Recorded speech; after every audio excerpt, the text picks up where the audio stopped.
असलेल्या मंत्र्यांना ती बैठक सुद्धा अधुरी सोडावी लागली असंही घडलंय सिंधुदुर्ग. म्हणजे उद्रेक झालाय थोडक्यात. नाही, काही नाराजगी असते. उमेदवारी डिक्लेअर झाल्यानंतर काही अंशी नाराजगी असते, ते नाकारता येत नाही. परंतु त्या नाराजीचा अर्थ असाही नाही की ते उमेदवाराच्या विरोधात प्रचार करतात. त्याची दखल माननीय मुख्यमंत्री साहेबांनी सुद्धा घेतलेली आहे. मिलिंद नार्वेकरांना नाही असं नाही, 12:15 साडे मिलिंद नार्वेकरांना नाराजी सुरू आहे का काय ऑनलाईन सुरू आहे काय कोणाला सांगितलं तो तुमच्यासाठी सुद्धा आम्ही अर्धा तास जिल्ह्याचे पालकमंत्री आणि आमचे सहकारी संदीपान भुमरे यांची उमेदवारी जाहीर झालेली आहे.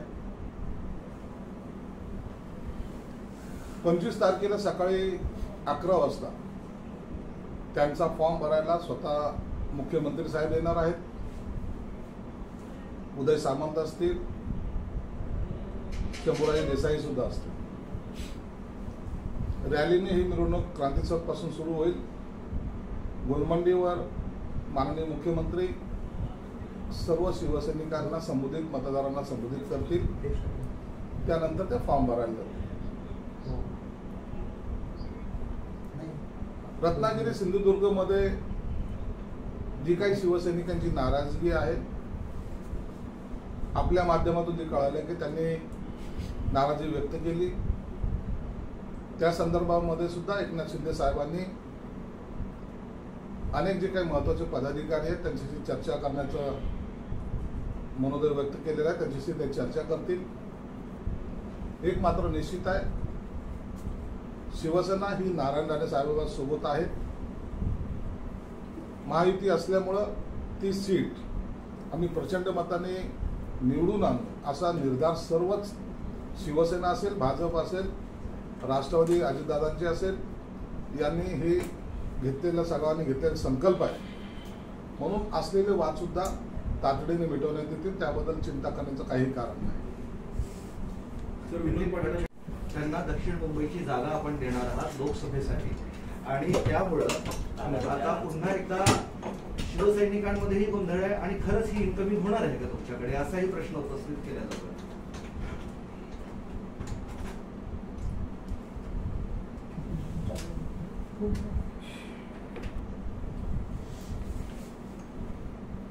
उभाटा गटाचे अनेक कार्यकर्ते या निवडणुकीच्या काळामध्ये शिवसेनेकडे येण्यास उत्सुक आहेत. अनेक नेते असतील, आमदार असतील आणि हे इनकमिंग सुरू असताना त्यात आता आपल्याच माध्यमातून मला मिलिंद नार्वेकरांचं नाव कळालंय. मिलिंद नार्वेकर सुद्धा अनेक वर्षापासून मातोश्रीशी संबंधित आहे हे महाराष्ट्राला माहीत. आणि जर ते येत असतील तर निश्चित त्यांचं स्वागत आहे. परंतु अधिकृतपणे आतापर्यंतच्या माहितीप्रमाणे आमचा त्यांच्याशी कोणत्याही प्रकारचा संपर्क नाही किंवा आम्ही कोणीही त्यांच्याशी संपर्क केलेला नाही. पण जर ते आले तर निश्चित आम्ही त्यांचं स्वागत करू. चंद्रशेखर बावनकुळे म्हणाले की उद्धव ठाकरे टॉपचे नालायक आहेत. जर सर्वे केला तर उद्धव ठाकरे त्यामध्ये नालायक दिसतील.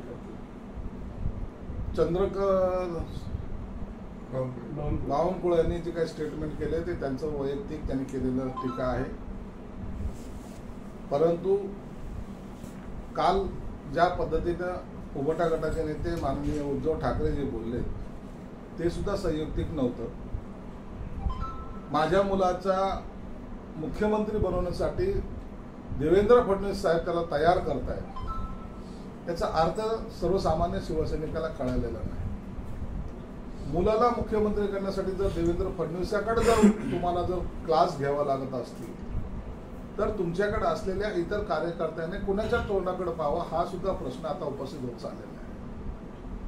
म्हणून हे राजकारण पक्ष पातळीवर न जाता हे राजकारण आता कुटुंबापर्यंत मर्यादित होतंय.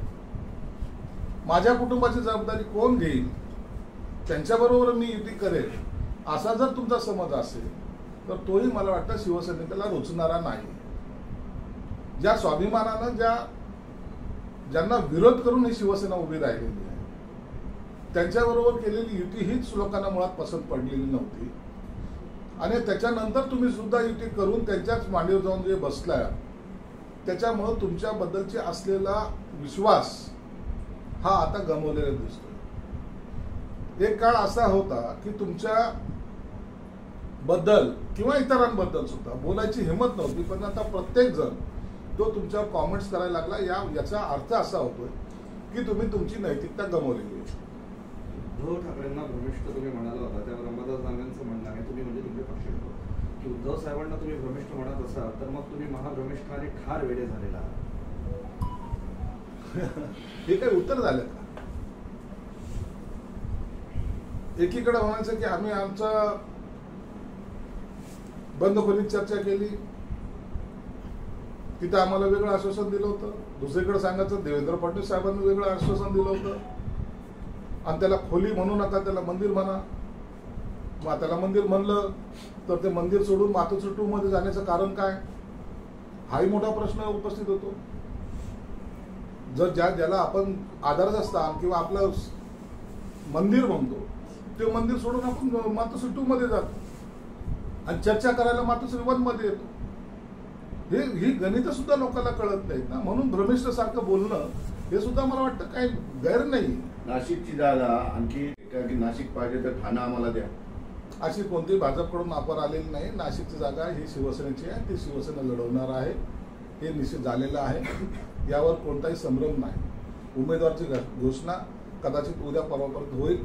हा वेळ यासाठी लागतोय की ही 5व्या टप्प्यातली जागा आहे आणि 5व्या टप्प्यातलं मतदान हे 20 मेला आहे. म्हणून त्याच्यासाठी असलेला कालावधी पाहता उद्या किंवा परवापर्यंत ही जागा डिक्लेअर होणार.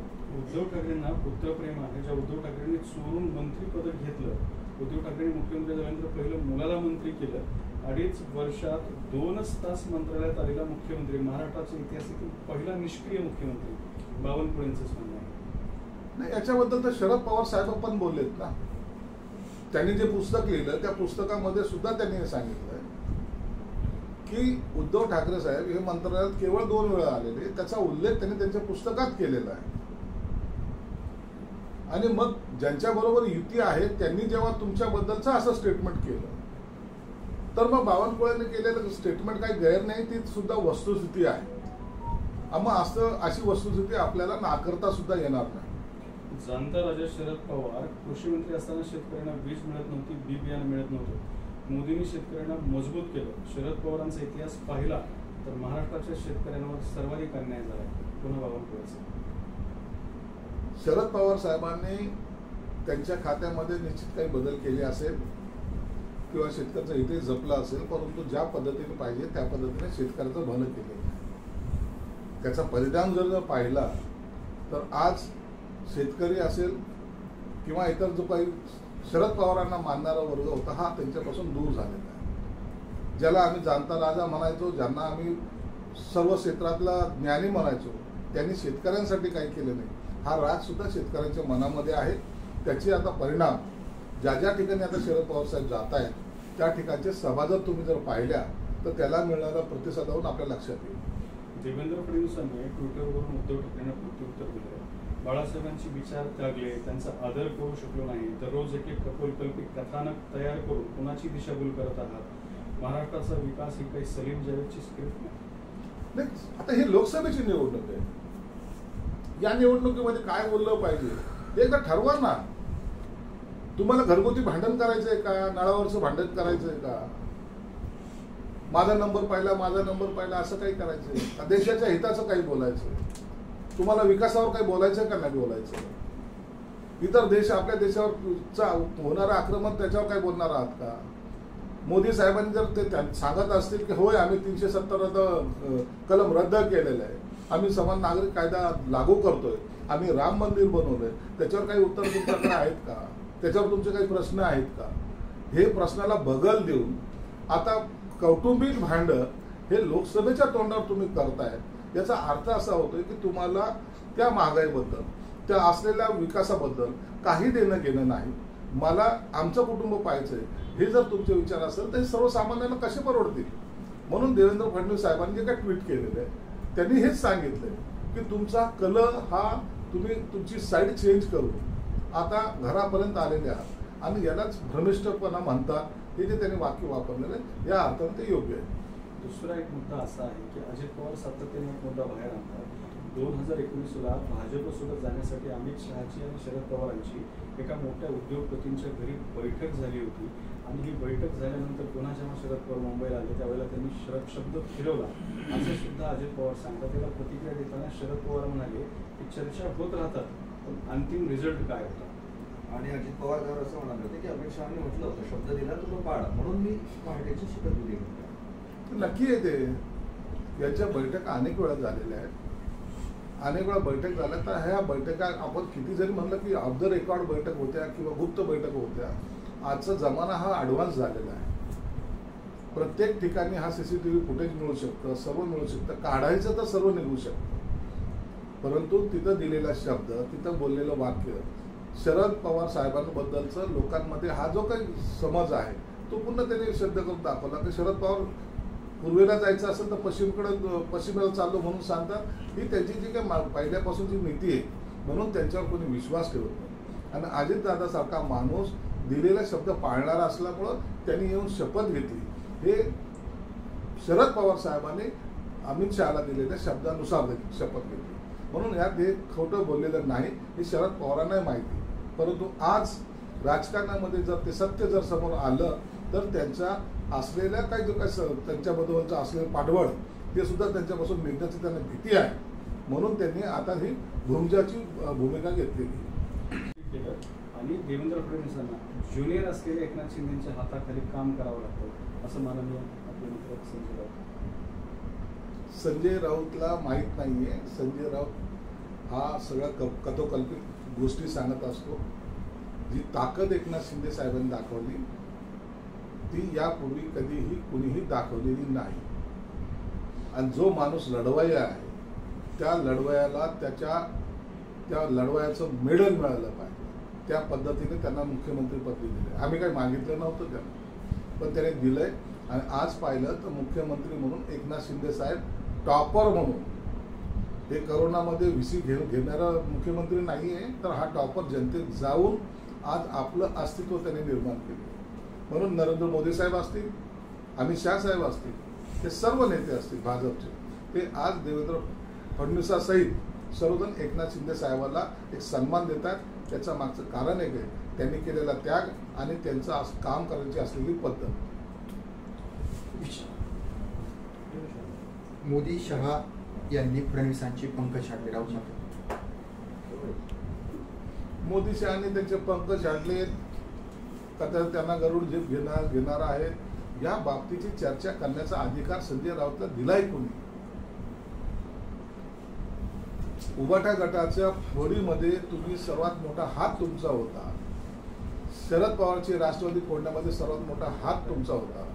आणि म्हणून तुम्ही इतरांच्या पंख छाटण्यावर चर्चा करण्यापेक्षा तुम्ही कुणाकुणाचे आता पंख छाटायचे बाकी ठेवलेले यावर चर्चा केली तर बरं होईल.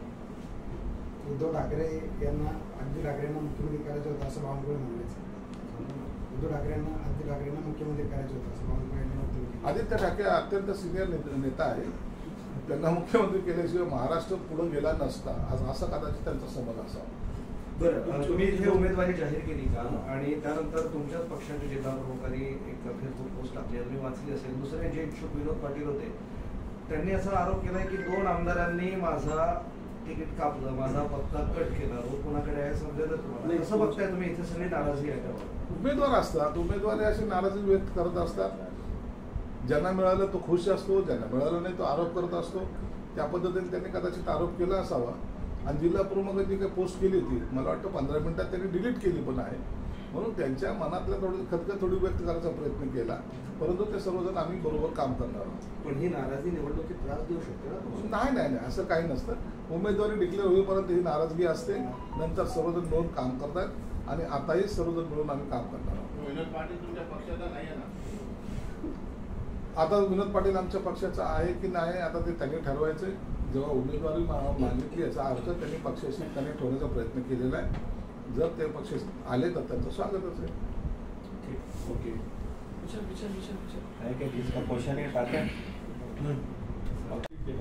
आणि देवेंद्र फडणवीसांना ज्युनियर असलेल्या एकनाथ शिंदेच्या हाताखाली काम करावं लागतं असं माननीय आपले मित्र संजय राऊत. संजय राऊतला माहीत नाहीये. संजय राऊत हा सगळ्या कथोकल्पित गोष्टी सांगत असतो. जी ताकद एकनाथ शिंदे साहेबांनी दाखवली ती यापूर्वी कधीही कुणीही दाखवलेली नाही. आणि जो माणूस लढवय्या आहे त्या लढवय्याला त्या लढवय्याचं मेडल मिळालं पाहिजे. त्या पद्धतीने त्यांना मुख्यमंत्रीपद दिलेलं आहे. आम्ही काही मागितलं नव्हतं त्यांना, पण त्याने दिलंय. आणि आज पाहिलं तर मुख्यमंत्री म्हणून एकनाथ शिंदे साहेब टॉपर म्हणून, हे करोनामध्ये VC घेणारा मुख्यमंत्री नाही आहे, तर हा टॉपर जनतेत जाऊन आज आपलं अस्तित्व त्याने निर्माण केलं. म्हणून नरेंद्र मोदी साहेब असतील, अमित शाह साहेब असतील, हे सर्व नेते असतील भाजपचे, ते आज देवेंद्र फडणवीसासहित सर्वजण एकनाथ शिंदे साहेबांना एक सन्मान देतात. त्याचं मागचं कारण एक आहे त्यांनी केलेला त्याग आणि त्यांचं काम करायची असलेली पद्धत. मोदी शहा यांनी फडणवीसांची पंकज छाटले. राऊत मात्र मोदी शहानी त्यांचे पंख छाडले का तर त्यांना गरुड जीप घेणार आहे या बाबतीची चर्चा करण्याचा अधिकार संजय राऊतला दिलाय कोणी? उबाटा गटाच्या फोडीमध्ये तुम्ही सर्वात मोठा हात तुमचा होता. शरद पवारची राष्ट्रवादी फोडण्यामध्ये सर्वात मोठा हात तुमचा होता. आणि म्हणून तुम्ही इतरांच्या पंख छाटण्यावर चर्चा करण्यापेक्षा तुम्ही कुणाकुणाचे आता पंख छाटायचे बाकी ठेवलेले आहेत यावर चर्चा केली तर बरं होईल. उद्धव ठाकरे यांना आदित्य ठाकरेंना मुख्यमंत्री करायचं होतं असं बावनकुळे म्हणाले. उद्धव ठाकरेंना आदित्य ठाकरेंना मुख्यमंत्री करायचं होतं असं बावनकुळे यांनी.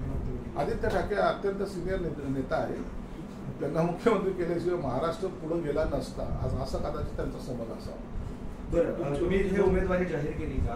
आणि त्यानंतर तुमच्याच पक्षाचे जिल्हा प्रमुखांनी एक फेसबुक पोस्ट टाकली, तुम्ही वाचली असेल. दुसरे जे इच्छुक विनोद पाटील होते त्यांनी असा आरोप केलाय की 2 आमदारांनी माझा तिकीट कापलं, माझा पत्ता कट केला, रोज कोणाकडे आहे समजेल तुम्हाला. असं बघताय तुम्ही इथे सगळी नाराजगी आहे त्यावर. उमेदवार असतात, उमेदवार अशी नाराजी व्यक्त करत असतात. ज्यांना मिळालं तो खुश असतो, ज्यांना मिळालं नाही तो आरोप करत असतो. त्या पद्धतीने त्यांनी कदाचित आरोप केला असावा. आणि जिल्हा प्रमुखांनी काही पोस्ट केली होती, मला वाटतं 15 मिनिटात त्यांनी डिलीट केली पण आहे. म्हणून त्यांच्या मनातल्या खदखद थोडी व्यक्त करायचा प्रयत्न केला. परंतु ते सर्वजण आम्ही बरोबर काम करणार आहोत. पण ही नाराजी निवडणुकीत त्रास देऊ शकते ना? नाही असं काही नसतं. उमेदवारी डिक्लेअर होईपर्यंत ही नाराजगी असते. नंतर सर्वजण मिळून काम करतात आणि आताही सर्वजण मिळून आम्ही काम करणार आहोत. विनोद पाटील तुमच्या पक्षाचा नाही आहे ना? आता विनोद पाटील आमच्या पक्षाचा आहे की नाही आता ते त्यांनी ठरवायचंय. जेव्हा उमेदवारी मागितली याचा अर्थ त्यांनी पक्षाशी कनेक्ट होण्याचा प्रयत्न केलेला आहे. जर ते पक्ष आले तर त्यांचं स्वागतच आहे. ओके. विचार काय काय क्वेश्चन आहे?